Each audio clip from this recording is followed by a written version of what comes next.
Hey guys, I'm Stephanie and this is Steph Stove, and today we're following through with some more great holiday classic sides that we have.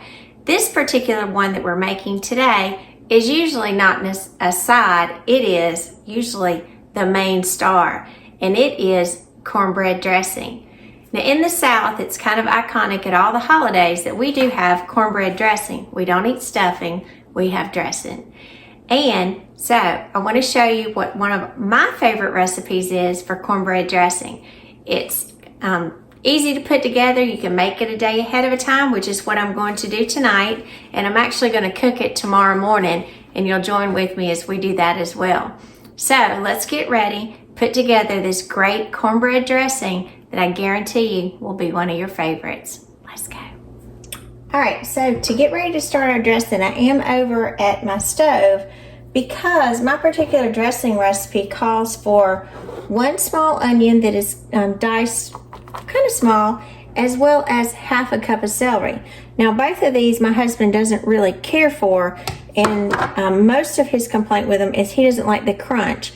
So one thing that I do in my recipe is I go ahead and I boil these down on the stove. So I've got a small little pot here, and I'm going to put these in with some water. And I'm going to add the celery to it. That onion was a little loud, I will say. And I'm going to cook this down just for a few minutes, just so they soften, so they won't be quite so crunchy. And if you have some people in your family that aren't real onion fans, but you like the flavor as well as celery, you can do this method and it helps tremendously. So I'm going to put this kind of on medium-high heat and let this boil and cook down for just about 2 or 3 minutes until it's softened. And then we're going to go get ready and add the rest of the ingredients.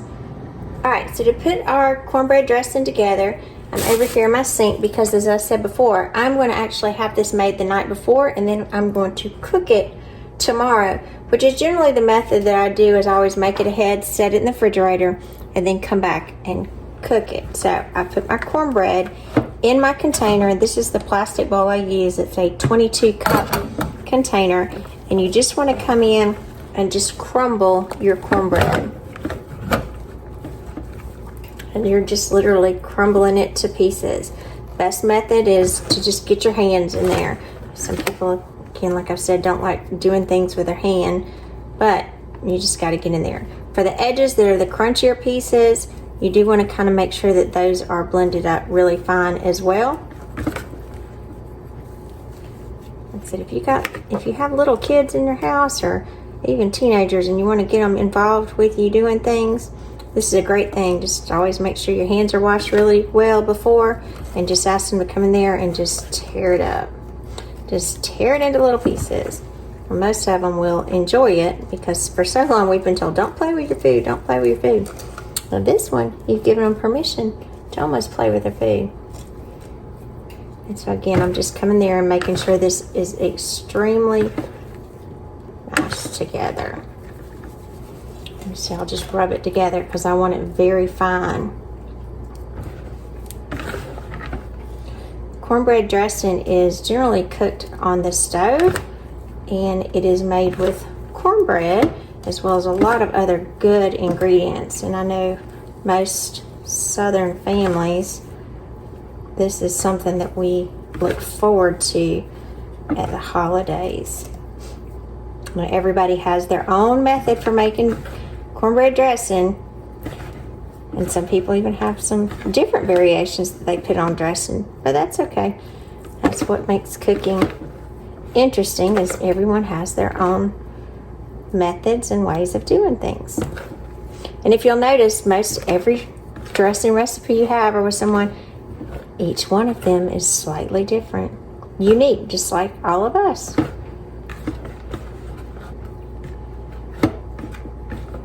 All right, so I have it, and you can see it's very finely ground.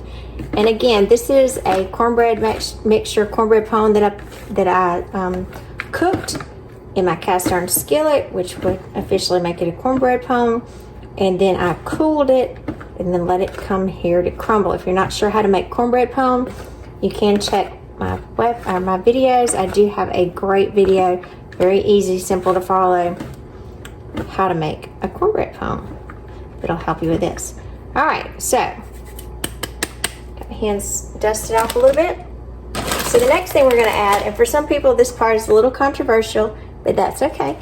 I add Pepperidge Farm Herb Stuffing Mix. And I do like the one in the blue package. There is a cornbread dressing one, but I prefer the blue ones with all the herbs and seasoning. This is a large package. It is 12 ounces. I'm going to add about half of the package.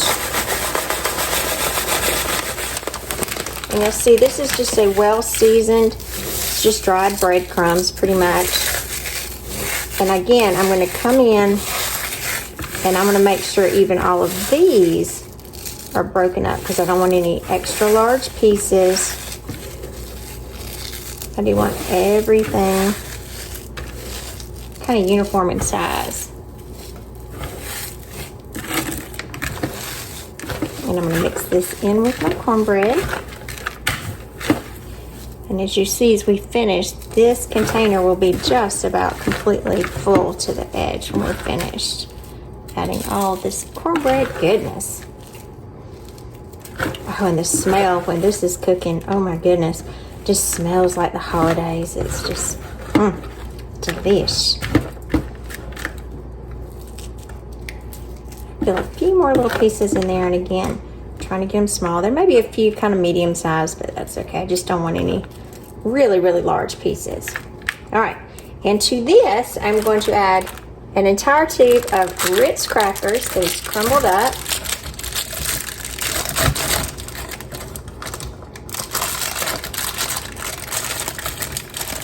My fingers are kind of buttery now. Get a knife. Add this whole sleeve in here. Crumble these up. Got a little piece of a sleeve here I'm going to go ahead and add to it because the particular package that we got were smaller, and so I got a few extra. And I'm just going to kind of smash these with my hands as well. This will just add some extra buttery goodness to our mixture.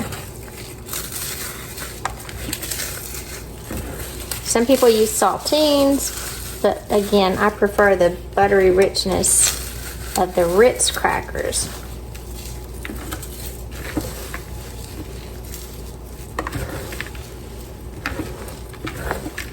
I'm just going to work that in to be sure that they are broken up very well.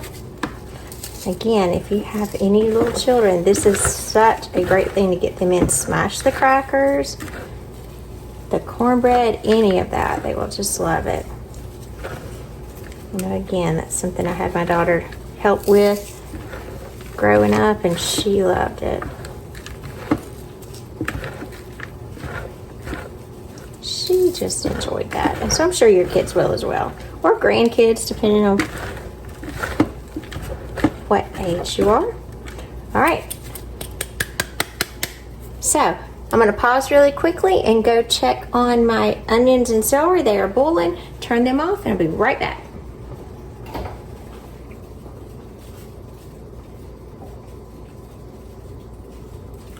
All right, now we have all of our dry ingredients in here, and I'm just going to go through and double check with my hands to be sure that I don't see any large pieces, and I can't stress that enough. It's something that I generally, when I'm doing this, I go in multiple times because there's always a couple of them lurking in there that you just don't want a large piece of something. We want all of our liquid to absorb it. All right, there we go. Now, to this mixture, I'm going to add 1 can of cream of chicken soup. Like I said, this is a rich, super yummy dressing. And I will say it is extremely moist. A lot of people, that is a problem with dressing recipes that they have. If they're overcooked or cooked too long, or if they're not enough liquid, then they become just like a thick cornbread mixture. And that's not what the intention is at all. Now, to this, I'm going to also add 1 stick of butter that has been melted. And as you can tell as you're watching, this is not diet food by any means. So if you are dieting, this might blow your diet, but it will be so good. You could just have a smaller portion. So I'm going to kind of mix to get some of the ingredients incorporated. All right, and now to this, I'm going to add, I have 5 eggs that I've cracked into a measuring cup, and I'm going to just kind of give these a quick mix in the measuring cup. Pour those in. Sorry about that.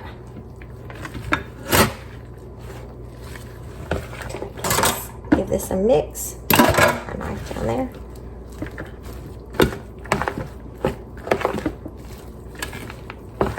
Kind of mix it in together.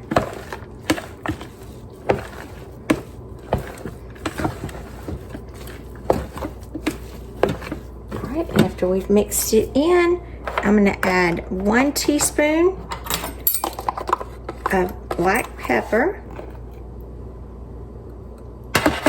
I do not add any salt to this recipe, just because several of the other ingredients we're adding have salt in them, and it's you will see it'll be plenty salty enough. And usually after I get to this point, I just start mixing each ingredient before I incorporate the next one.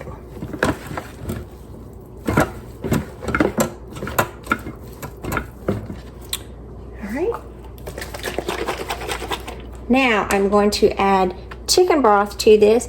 This particular container that I had is 48 ounces. We're going to add about 32 ounces of this container to here. And I generally buy the largest container because if I need extra, I can. You're welcome to purchase the 32 ounce container that's a little bit smaller. But what I've found is it's just a lot more economical to buy the larger one. And then I'll save the rest for giblet gravy. Because you gotta have that wonderful giblet gravy. Mix it up.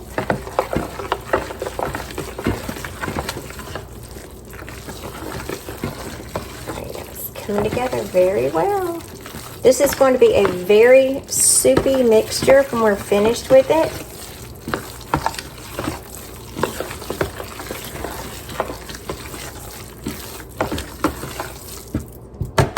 All right, and now I'm going to go grab my onions and celery.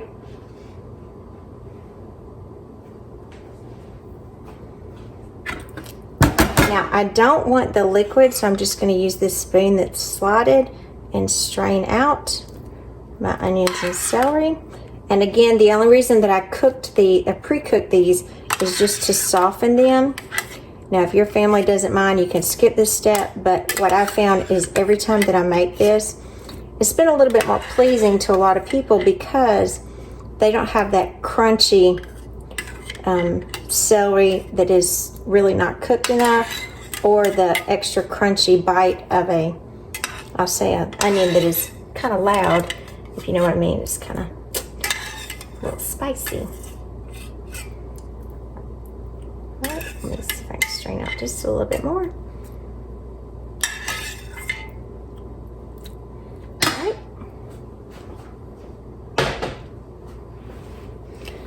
We're going to mix this in.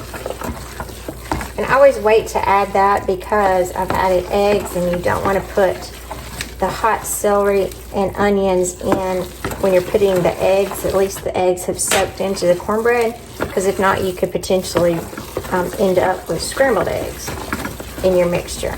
Oh, this smells so good. Yummy. All right, now I'm going to add an entire container of evaporated milk. And this is something I remember my Mimi always added to her dressing, and I so wish that I had her recipe, but she was one of those cooks that never wrote anything down, and all of her recipes were just from memory. And I hate so much that I never stopped and asked her, or really kind of insisted that she write things down. because I would love to have them now, but that's just not an option. So we're going to mix this together.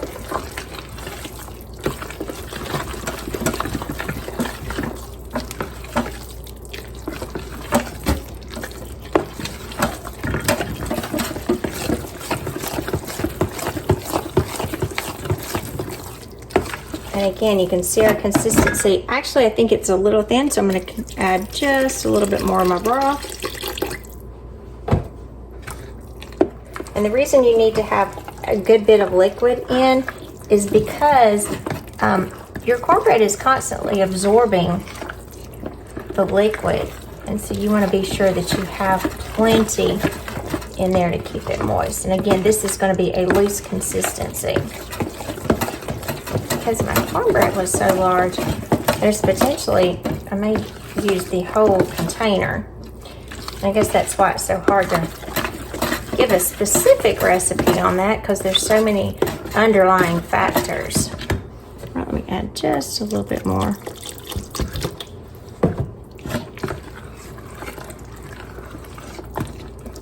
I would not use a sweet cornbread in here because such as like Jiffy or something. I know there are people that do that, but then your dressing will be sweet, and it's supposed to have a subtle sweetness, but not a sugary sweetness.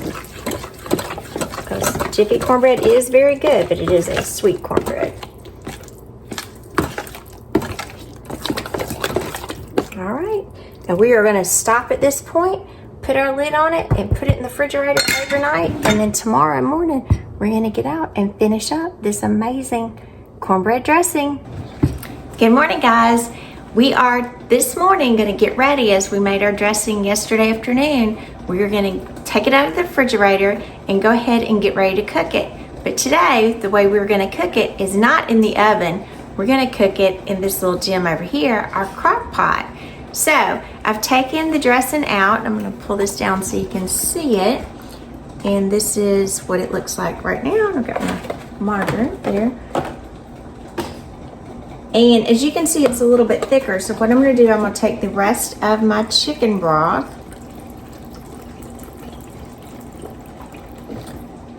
and I'm going to go in here and pour it, and again break this up, because just as I said before, the cornbread continues to absorb all the moisture.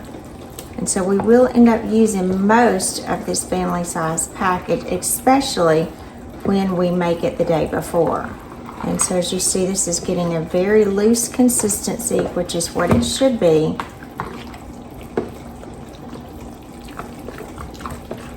About right there. And you can hear I've got some eggs boiling in the background, because we'll be making some gravy to go with it too. Some giblet gravy to go on top of our cornbread. Okay, so this is about the right consistency. As you can see, it's more like a porridge or very thin grits. It's going to be soupy. This is correct, so don't get a little alarmed if you say, oh, it looks too wet. No, that's exactly right. Okay, and to this, we're going to come over to our crock pot. So I'm going to bring you right over here to my crock pot. And in my crock pot, I do have it already sprayed. It will probably not stick, but I like to be a little on the safe side. And we are going to pour all of this into our crock pot. Remember, this container held 22 cups, so this is quite a bit of dressing that'll be going in there. And I know some people say, do you add any additional seasoning like sage and everything? I do not. The herb cornbread mix that I use adds all of the flavoring I need, so it's not overpowering. And as you know, if you've had some dressing before, sage is one of those things that is and very much can overpower it. And so you do have to be careful with that. Now, after we've added this, I'm going to come back in a container and I'm going to dip out several spoonfuls of the dressing mixture, and you'll see what I'm going to do with this in just a minute. About 3 heaping tablespoons. Now, on top of our dressing, if it wasn't already good enough, I'm gonna go back and I'm gonna take about half of a stick of butter, and I'm going to place this on top of my dressing, just in little pats. It's a little too big, so I'm gonna cut it in half. Little pats right all over the top.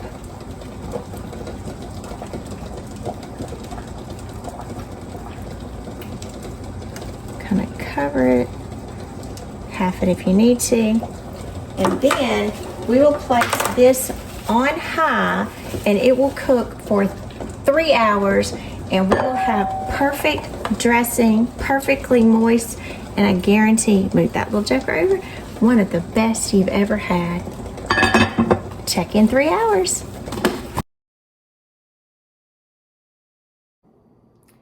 I'm Stephanie, and this has been Steph Stove, where today we finished up our wonderful cornbread dressing, Southern style, in the crock pot. Now, this was a great hit with the group that I fed today, and as you can see, it's just about been cleaned out. But I saved me just a little dish for myself. So, I do hope you enjoy this recipe. You're welcome too if you like a little gravy on top of it. We have a great gravy recipe as well. It'll be posting in just a day or so. So remember, Steph Stove, where we're making memories one dish at a time. Be sure to give us a thumbs up, click that subscribe, and remember, make wonderful memories with your family. I'm gonna eat this dressing. Thank you so much for watching. Have a good day. Bye.